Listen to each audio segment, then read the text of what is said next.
If you're looking for more horror outside of the mainstream, look no further than Unsung Horrors, a podcast about underseen horror movies. I'm Lance. And I'm Erica. Every other week, we'll cover a horror movie with fewer than 1,000 views on Letterboxd. We'll even give you double feature recommendations to pair with the movies we discuss. From gothic to shot on video, from slashers to comedies, from giallo to J-horror, we'll cover all the subgenres. So join us as we unearth these hidden gems of horror. Follow us on Instagram, Twitter, and Facebook, all at Unsung Horrors, available wherever you listen to podcasts. And part of the Someone's Favorite Productions podcast network.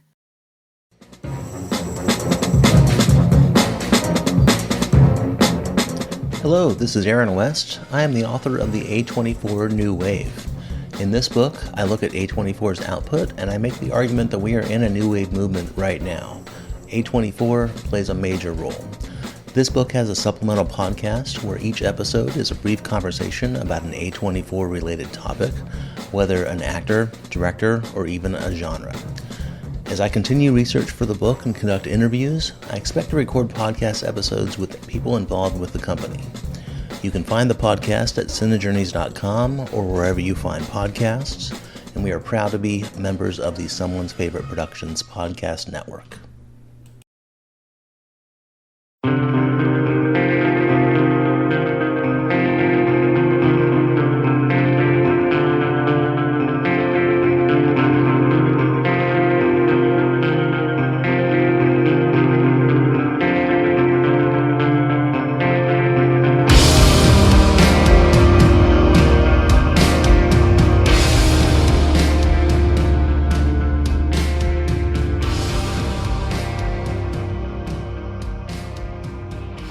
Welcome to the Kulturecast. I'm Chris Stachiw. My intrepid co-host Eric will not be joining us today. I don't know why exactly, but I just don't know why. However, I am joined by the man who put the Ike in Mike White March, Mr. Mike White. Monday, I've got Friday on my mind. Oh my god. And on this episode, we are talking about the final film in Mike White March, Kōji Wakamatsu's Ecstasy of the Angels. The film centers around a revolutionary movement with two warring factions.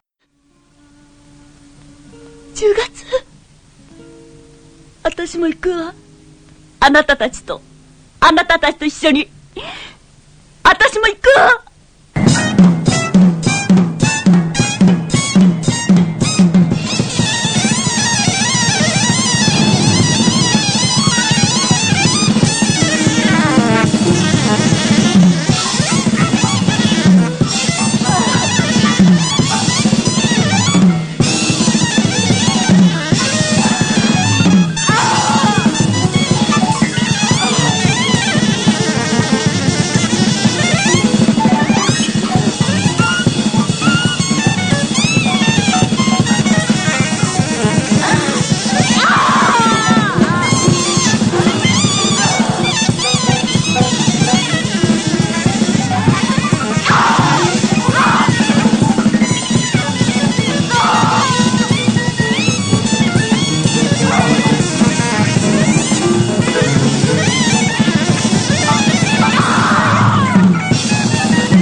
All right, Mike, like I've been asking you on the last couple Mike White March podcasts, why did you pick this movie? Well, I enjoy Kōji Wakamatsu's stuff because he is kind of a shit stirrer, and he was doing lots of crazy things with what they call Pinku Iga films, which is basically softcore pornography. There's like levels of porn when it comes to Japanese pornography. There's Roman porno, which is harder, and then there's Pinku Iga, which is like kind of softcore. Either way, you're not seeing Bush, which is really kind of funny, and they don't really even need excuses to have sex in this film, which is pretty funny. But this movie, it was made 1972, so the rest of the films that we've talked about have been late 60s films. This is 72, also produced by ATG, Art Theater Guild. So there's artsy-fartsy kind of stuff going on. There's lots of fucking going on in this movie, and at the same time it feels like it's really taking the piss out of some of the Japanese new wave stuff, or at least taking the piss out of the like student movement kind of thing. And because it feels like he's just fucking around with revolutionary stuff and really just almost just outright lampooning the attitudes of student revolutionaries. So I figured that this was a good way to kind of wrap up the month. This is on the tail end of the movement. I mean, there are some more Japanese New Wave films that come after this, and it's one of those, like, we're not really exactly sure when it ends, you know, what those clear bookmark ends up on. It's kind of making fun of the things that came before. So I'm going to level with you, Mike. I didn't like this movie at all. Like, At all. I actually went back and watched it a second time today and really got a lot more out of it the second time. You know, I was saying that last week about Eros plus Massacre. Yeah, I really want to experience this film some more and kind of get in line with this. And I have to say, second viewing really helped with this film because I was able to understand who these people were, because frankly, some of that crazy dialogue and this whole thing of these seasons, months, and then days of the week, I was confused as hell watching this the first time. Yeah, so was I. And maybe it would have helped if I had watched it again, but man, on a first viewing, this movie is harder to watch than Eros plus Massacre. Because of the dialogue, because of the character names. It is near impossible to follow what the fuck is going on, because all these characters have these like wacky names. It's all, this movie, it feels like an extended version of Who's on First.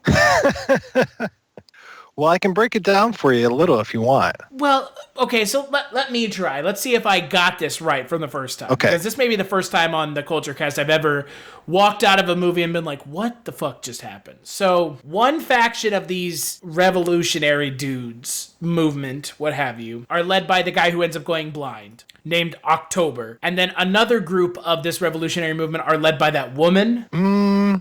Kinda. She wants the bombs back from him because he is not able to lead them anymore because he's blind. Well, he is actually under her. So there's the year, Revolution year, and then they broke that into 4 seasons, and we're primarily dealing with winter and fall. We don't really talk about spring and summer at all. And I think that was a line from a song that I just sang there. And fall has October under her, and October leads his group of the days of the week, and they're the ones that we're primarily concerned with. But fall isn't necessarily a good leader, and I'm not sure why she's not reigning October in, or why October is kind of rebelling against her. And then we also have Winter over on the side, and Winter's the one who comes in and fucks up their shit and steals all the guns that they just stole from the U.S. Army. And that's the guy with the glasses. That's the guy with the sunglasses, yeah. In one of the most, if not the most, hard to watch scenes I've ever seen. Yes, oh yeah, where the black... You won't see the engineer that slams the Nissan Rogue's door 13,920 times. Or the corrosive chamber that simulates 15 years of life in 5 months. Or the Rogue heat-baked for over 300 combined hours. What you will see is a vehicle that can take punch after punch and keep rolling. Nissan. #1 in new vehicle quality among mainstream brands by J.D. Power. We put it through the worst, so you get its best. For J.D. Power 2025 U.S. Initial Quality Study Award information, visit jdpower.com/awards. Awards based on 2025 model year. Newer models may be shown. Hello, my name is Kevin Tudor, and I'm one of the 3 hosts of Almost Major, a film podcast dissecting many major indie studios and the films they release. Every week, myself, Charlie Nash, and Bryden Doyle discuss overlooked, forgotten, or bona fide classic indie films via studio-specific miniseries. We've previously covered numerous films from Artisan Entertainment, Lionsgate Films, and New Line Cinema. Titles including The Blair Witch Project, American Psycho, Dogville, But I'm a Cheerleader, Saw, Requiem for a Dream, and Ringmaster. You know, the Jerry Springer film. Anyways, we have a fun time every week, and we hope you will join us. Subscribe to Almost Major wherever you get your podcasts. Now proudly a part of the Someone's Favorite Productions podcast network. And white really kind of is very effective as far as portraying violence in that area, I think. Yeah, I would agree with that. So, and one of the guys within October's group is a spy for Fall. And he's the guy, the pasty-ass guy with the sweater and the glasses, the big glasses, and who just is a total dork and is completely ineffectual with women. I think he prematurely ejaculates with Fall in one time, and the other time he just sits there while she's nearly naked and says how much he hates her and finds her repulsive. Okay, so I was close. You're kind of close, yeah. And it's no coincidence that we've got really the only months of the year that we hear about are October and February. February is the guy from Winter that comes in. So the 2 big months of Russian revolutions. And again, I think Wakamatsu's kind of like fucking with us and like pointing out these kids are really into Marxism stuff. And Marxism runs through and references to the USSR run through a lot of Wakamatsu's work. And, these 2 guys being named after the months of the big Russian revolutionary dates, I don't think is any coincidence. But, and then that the one guy ends up blind, I think is really telegraphing to us just how ineffectual the leadership is and that they can't see the forest for the trees. Guy can't see anything. And the other guy, he says he's deaf. He's not actually deaf, but at one point he's like, October's blind and I'm deaf. And he walks out of the room. And yeah, by the end of the film, almost all of them have martyred themselves. So yeah, way to go. I don't know what it was about this movie that really struck me as not me getting into it, but I had a hard time getting into this film versus Aerospace Massacre or Death by Hanging. Right. And this movie's only 86 minutes long. It's a short movie. Right. Yeah, the first time I watched this, it took a long time. And especially, there's the one part where, and I can't remember the guy's name. I think Friday's a woman. But it's the guy who gets the shit really beat out of him by February. And he ends up being the most volatile member of the group and really is the first one to go out to the streets and start setting off bombs and all these things. And he is the one who's coughing up blood. That scene where he comes in with the 2 women that are dressed in like the sailor uniforms or schoolgirl uniforms, that scene goes on for so long. I couldn't even get over how long that went on. But there are moments of those uncomfortable, not necessarily silences, because a lot of people just won't shut up in this movie, but uncomfortable moments, like the beginning at the club with the woman singing the song and the way we keep like pushing into that table with the 4 people there, the only people in the club, and 2 of those guys are wearing sunglasses. I was just like, this is kind of weird. And the way they all like pass notes to each other, look at them, burn them up and stuff. There's no dialogue at all. And we just kind of use that Torch Singer, which I guess is a pun, Torch Singer song to tell us what's going on with this. And we get that again later on. She's kind of the voice of Fall when they're back in that club. And so those guys in the club, were they like the ultimate leaders of the revolutionary movement? I thought they were the 4 seasons, but then at one point she says October didn't show up. So I'm wondering if that was like September, October, November, or something like that. That she's Fall and she leads those 3 guys.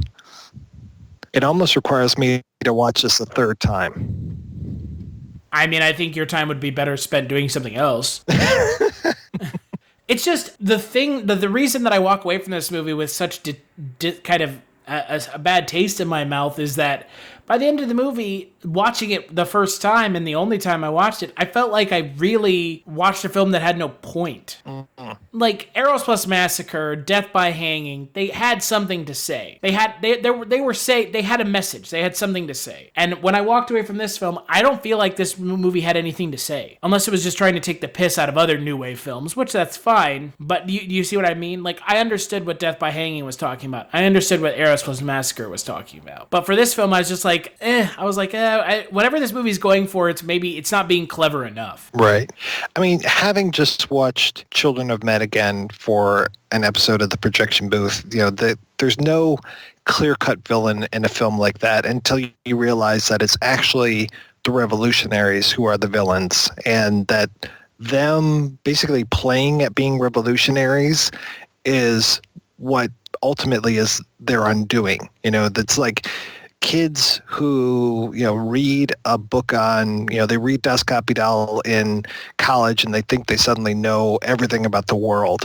And it feels like that, to me, is what's happening in here. Just the way that some of the dialogue and stuff is just crazy, especially when they're always talking about burning things and setting things on fire, smashing things, and they're having sex and they're like talking about, we're going to smash this, we're going to smash the park benches, we're going to smash this. And it's just like, okay. And they just seem to be getting off on the idea of just things, and not for any reason. And they have no targets even. They send the one guy out with a whole bunch of bombs, and he's like, well, where should I hit? And he's like, no, it's your choice. You know the targets. You need to hit those targets. And he has no idea what he's doing, and he just starts setting off bombs. So not just the Japanese New Wave stuff, but I think also just that revolutionary, and I'm doing air quotes, revolutionary attitude of young people, and not necessarily, it's a whole like, what are you rebelling against? What do you got? Well, it's like, yeah, they don't know why they're rebelling. They probably have good reason to rebel. We've talked about that in previous episodes, some of the confinements of Japanese society, but it's like almost the counterpoint of that, and saying, well, you can rebel, but you really need something to rebel against. So the movie is then satire about people who are revolutionaries? I mean, you can read it that way, or you can think that it's 100% serious. It just seems so over the top and kind of ridiculous to me that it's easier for me to accept it's a satire. I mean, maybe he was 100% serious, but it would be really tough for me to take this movie seriously. And maybe that's where we're coming at it differently, is that if you're taking this movie seriously, then you're probably chafing under it. And whereas I think that they're coming at it from more of a joke attitude. So yeah, I think if I walked into this movie and tried to take it 100% seriously and thought that the filmmakers were doing that, then I would probably think that this was garbage. So I can totally see where you're coming from. And maybe I will gladly say that I am completely wrong, and just say, yeah, no, he was completely serious about this, because he does mess around with these themes and other things, and maybe this was really his politics. See, and that's the thing. If I had, and I don't know why I wouldn't have picked up on it. It may be because it's in a foreign language, and just there's something about the way satire is done. Satire like this is done in your native tongue that maybe it's easier to pick up on, but I didn't pick up on that at all, but now that you're saying it, and now that I'm thinking about it, it totally makes sense. And that was one of the nice things about these Pinko-Iga films, and even some of the other genre films that they would make in Japan, because we've been talking about the restrictions upon young people and upon society and these kind of things, but even going back to Death by Hanging, I was saying, like, yeah, you can read that as this Korean guy is really being put down by society and the way that they treat him like a criminal. But you can also look at it as this is a young filmmaker going against the system. And there was such a heavy-handed system in Japan as far as their filmmaking goes. It was tough for people to get ahead. And some of the people on the edges were the ones that were really doing, really revolutionary work. Like, Seijun Suzuki being, I don't want to say forced, but being... You won't see the engineer that slams the Nissan Rogue's door 13,920 times. Or the corrosive chamber that simulates 15 years of life in 5 months. Or the Rogue heat-baked for over 300 combined hours. What you will see is a vehicle that can take punch after punch and keep rolling. Nissan, #1 in new vehicle quality among mainstream brands by J.D. Power. We put it through the worst, so you get its best. For J.D. Power 2025 U.S. Initial Quality Study Award information, visit jdpower.com/awards. Awards based on 2025 model year. Newer models may be shown. Hello, filthy movie lovers. My name is Gentry Austin. And I'm Casey Scott. And we're the hosts of The Sin Syndicate, film podcast for something weirdos, anti-criterion bros, and Joseph Sarno aficionados. Join us semi-weekly as we peer into the adults-only theaters and sticky-floored cinemas of the golden age of sexploitation, when the morals were loose, the laws were murky, and the intercourse was all simulated. Find us now on the Someone's Favorite Productions podcast network.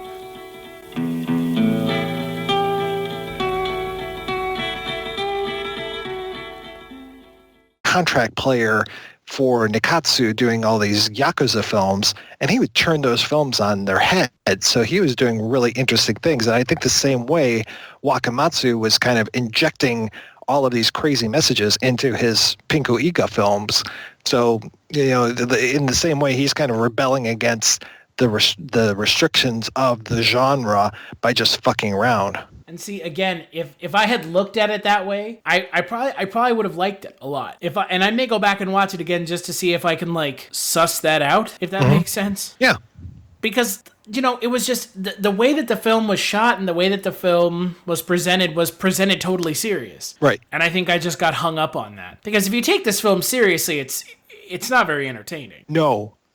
And it's super heavy-handed. Yeah. Yeah. It is. And some of the stuff that goes on in this movie is just like really intense in a way that I was not prepared for. Right. No. And that was Wakamatsu's thing. His movie, Violated Angels, was based on the Richard Speck murders. So it's these horrible murders of nurses. And Go-Go Second Time Virgin was almost like the Manson family stuff. So it's just he will work in these things and they'll be very intense. And I was glad that this one, though it had violence in it, was kind of isolated to that one scene. It wasn't necessarily violent throughout, and it felt more playful than the rest of the other films. Not that scene was not playful whatsoever, but the other scenes were more playful. Even they're talking about bombing people, and you're reading headlines of 11 innocent people being killed in this apartment and all this kind of stuff. But at least he is treating it a little bit more light. So he was very heavy-handed at times, but just if I felt the humor, but maybe it's just because I'm a sicko. Well, I don't think there's any question of that. Yeah, well, true. And I mean, I normally am too. I just don't know. I don't know what it was about this movie that turned me off to it. So. Well, yeah, the acting is over the top. The dialogue, or at least the translations of it, are over the top. It's not necessarily the most lavish production.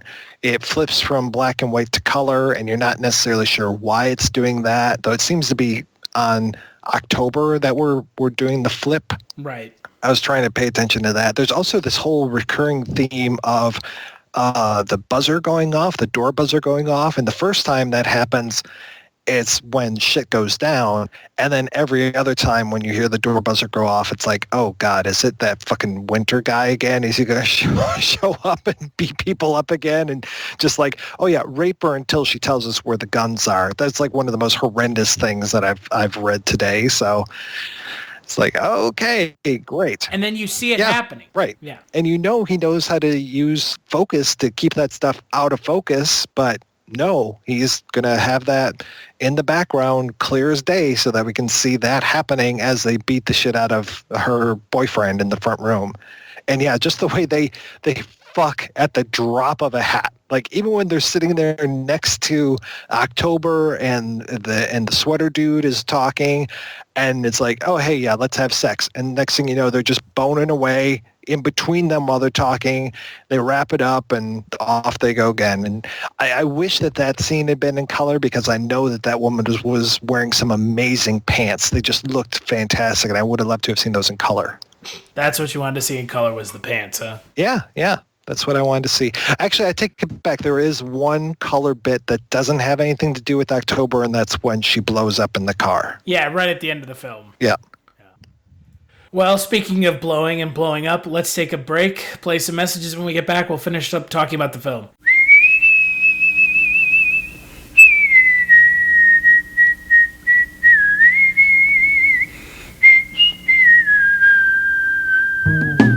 Who is Carl Kolchak? He's a reporter. Now that is news, Vincenzo. News! And we are a newspaper. We are supposed to print news, not suppress it. With the INS. What's an INS? Independent news service, sir, founded in 1904 by Enrico Paluzzi. Who seems to have a nose for the strange and unusual. Well, last year in Las Vegas, I uncovered a series of murders that turned out to have been committed by a vampire. And what is the Kolchak Tapes? It's a podcast. All about Carl Kolchak. What's a Kolchak? The Night Stalker. And where can you get it? On iTunes, Stitcher Radio, and at www.kolchaktapes.com. As foolish a game as any that Gory the Ghoul could make up.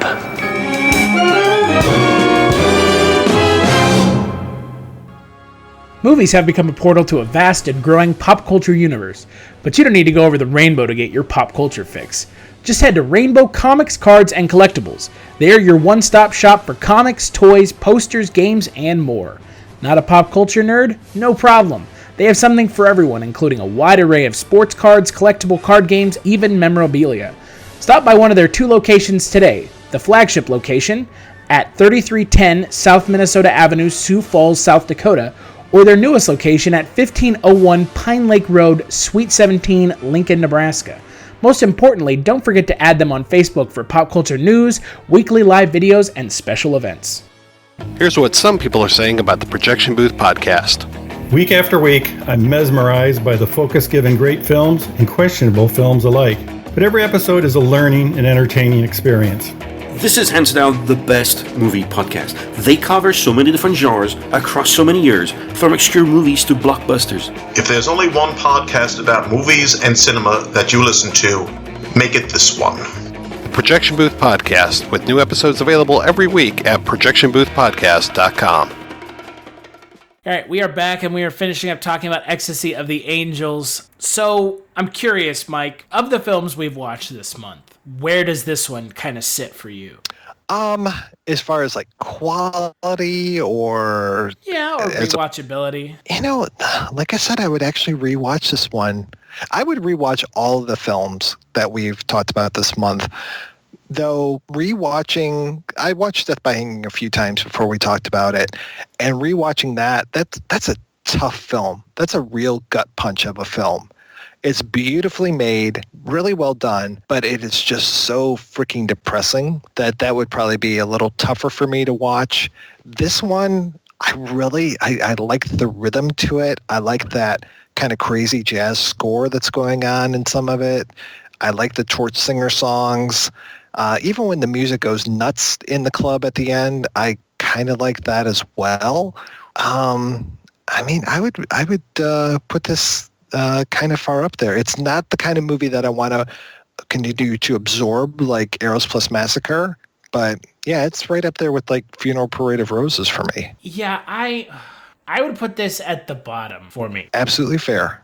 Yeah, because again, where I was coming from apparently was not conducive to appreciating the film, which obviously isn't great. So, I mean, it's probably a film that I need to go back and watch again and kind of reassess my feelings towards it. But for me, this is at the bottom, if not the bottom. Totally fair. Yeah, I think it's probably tied with Funeral Parade of Roses, because I wasn't a huge fan of that one either. I definitely liked Eros plus Massacre and Death by Hanging a lot more. So how did your wife feel about this movie? She didn't like any of them. My wife was not a fan of any of them either. She was around for this one the most, and I think she said as she left the room, that's a really fucked up film. Yeah, my wife wasn't here for the entire film, but she was there for the parts. I actually think she left right before the rape scene, thankfully, because she probably would have, I mean, she said something to the effect of, your friend Mike is an asshole for making you watch these movies. I was like, they're not terrible, but like, I mean, this was the roughest one to watch, for sure. Yeah. And it was my least favorite out of all of them, so. And, I mean, again, I probably should go back and rewatch it, but it's just, it's not the top of my list. I'd rather go back and rewatch Eros plus Massacre again. Right. Because at least I kind of like that movie. Yeah. Yeah, and if I hadn't watched The Color of Pomegranates 5 times yesterday, I probably would have thrown that one on. Oh my god, how many times do you need to watch that movie, man? It's very dense. It's a very dense film. That movie's only 70-some minutes long, and it feels as long as Eros plus Massacre every time I watch it, just because it is so dense. But it's about the color of pomegranate. Yeah, it's just a red screen the whole time. Oh, what's the color of pomegranate? Red. Always red. Oh, man. It's like Derek Jarman's Blue, just blue. I would like to maybe see one of Kōji Wakamatsu's other films. Mm-hmm. Because maybe, I mean, is this his most well-known film? Well, a few years ago, I think it was Image Entertainment put out this one and Go-Go Second Time Version at the same time. It was a little bit more difficult to find some of his other things. For whatever reason, I think that Sex Jack was one of the really tough ones. And then stuff like Vagabond of Sex and Dark Story of a Japanese Rapist, I've never seen. Some of his 70s and 80s films were a little more difficult to see. Then he had a little bit of a comeback in 2010 with Caterpillar. But I would say, yeah, go back to like Embryo Hunts in Secret or Secret Behind the Walls, which are rougher. These are movies that were made 6 and 7 years before Ecstasy of the Angels, so he wasn't as technically competent, I don't think, but they're interesting. They definitely push boundaries. And when you watch those movies and people talk about, how revolutionary somebody like why am I blanking on Miike? Like, oh yeah, Miike's just so amazing, and he just does all these great things. It's like, well, yeah, Japanese filmmakers have been doing this stuff since the 60s, and Wakamatsu was very cutting edge back then. So I don't know, but whatever. I'm not going to slag on Miike just because I think Wakamatsu was making things that were just as controversial back in the 60s. Takashi Miike? Yes. It's harder to see Wakamatsu's films. I mean, you can go anywhere and pretty much find Miike's films anywhere. Yeah. Luckily, these days, I think that Wakamatsu stuff is easier to find. I was special ordering VHS tapes from Japan to see some of these films way back when. Luckily, they were subtitled, or else I would have been completely out of luck. So it's a little bit easier these days to find his stuff, especially those older films. So, and then since he kind of had that career comeback in the around 2008 to 2011, plus he lived a few more years after that, there's tons of information about him out there, which is nice. So he had that, and then people were like, oh my God, we have to talk to you about these older films, and he was more than happy to talk about them. Luckily, he wasn't one of these like, I won't speak about my early films. And then he was hit by a taxi cab. Was it a taxi or was it a bus? I'm just kidding. It was a taxi cab. Really? Which awful one way or another. Really? I didn't realize how he died. I thought he just died of old age. No, he got hit by a taxi cab. Holy shit. Yeah. Oh, that sucks. That's an intense way to go, man. Yeah, it is. Wow. So, yeah. But Miike's still going strong, and oh my God, I love Ichi the Killer. It's so good. Ugh. I hear that his last one was really, really, well, I can't say his last one because he's probably made 10 movies since then, but there was, what was it? I can't remember what the one was that was really getting some notice a few months ago. I haven't watched it yet, though. Is it the Blade of the Immortal? Yes. The one where like the guy is like bringing himself back together over and over again. That could be it. Yeah, I think that's the one where the guy's like he's like literally immortal or some shit. Because I kept seeing like previews for it. I don't know. Cool. Ichi the Killer is not a good movie. I've never been able to make it all the way through that. That should clue people in. Hey, it's okay, but like, A lot of it just seems like shock for shock's sake. Yeah, I mean, when they were handing out barf bags at the Toronto and it was Toronto and somewhere else, right? Yeah, that seems like a publicity stunt. Well, in a Alamo Drafthouse kind of a thing. Alamo Drafthouse would hand out a barf bag and sexually assault you at the same time. Oh, hey. That's more of an Alamo Drafthouse kind. Oh. It's not. Well, no, they would hand you a barf bag and then they would let you sexually harass them and then they wouldn't report it. Oh, wow. And then the president and CEO is still working there. But hey, not my company to run. But anyways, Mike, what would you give this film out of 5? I'd give it a 3 out of 5. I'd give it a 2. Okay. Yeah, I mean, you know, I'm going to be honest with you. This film, I think, has been the hardest one for us to talk about this entire month. Totally fair. Go out on a whimper rather than a bang. I mean, yeah, I feel like our best, the best film we watched was Death by Hanging. And that was the first movie we did. Oh, so, all downhill from there. Oof, well, you never know. It's not always downhill. Yeah. What do you think the 132 people who have watched it on Rotten Tomatoes have given it for its score? I would say 65%. 79%. Oh, okay. Yeah, I guess you're not going to go on there and just the bag on it. No. It's not like the 20% that Sherlock Gnomes has. Oh, wow. That seems like 20% too much.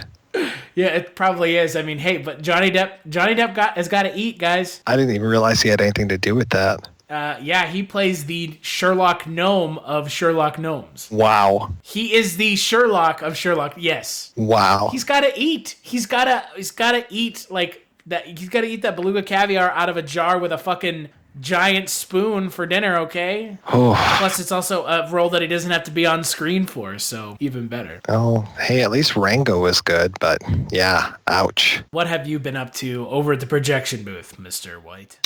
Well, yeah, it's a real kind of odd year because a lot of shows from last year moved to this year, so and then things are just moving around like crazy. So yeah, I'm looking at talking about The Man Who Shot Liberty Valance and Demolition Man almost within the same month. So almost the same movie too. So, but not too many podcasts will tell you that. Actually, I wouldn't tell you that either. I'd be lying if I were to try to even continue to lie. And then also every month doing a new episode of the Kolchak tapes with somebody I know. That somebody would be me. That is you. After the Kolchak Facebook group debacle of 2018. I think you might have caused that in reverse. So yeah, that's what I've been up to. And if you want to find out more from me, come on over to projection-booth.com and check it out on all major platforms that podcasts can be downloaded from. And as always, please head on over to cultureshock.com where you can find out more about today's episode. You'll find links over to iTunes where you can rate and review the show, and a link to Patreon where you can kick a couple dollars our way. Donors get access to unreleased episodes, DVDs, and the chance to guest co-host a Kulturecast of the film of your choosing. You can follow me on Twitter at CultureStash. You can follow Cultureshocked on Twitter at Cultureshocked. You can follow Mike and the Projection Booth on Twitter at ProBoothcast. You can follow Eric, my wayward co-host, on Twitter at TychoMagnetics. Big thanks to Eric and Wavoka and to my good buddy Justin Scott for the intro-outro music for the podcast, and to Mike White for putting together Mike White March. Will you ever do it again? I'll probably do it every year from here on out. It's Samurai September, man, I tell you. Oh, Samurai September. And make sure to check out the next Kulturecast. Posted with the crew. You know how we do, I'm just two-step, drink in my right hand, phone in my other hand, getting to the money, oh man, two-step, posted with the crew, yeah, you know how we do. Hey, two-step, you know what I'm saying, 1, 2, 1, 2, Benjamin, aka the Black T, you know what I'm saying, catch me with my crew every day, two-step, phone in my other hand, like, hello? Oh, get into the money, man. Yeah.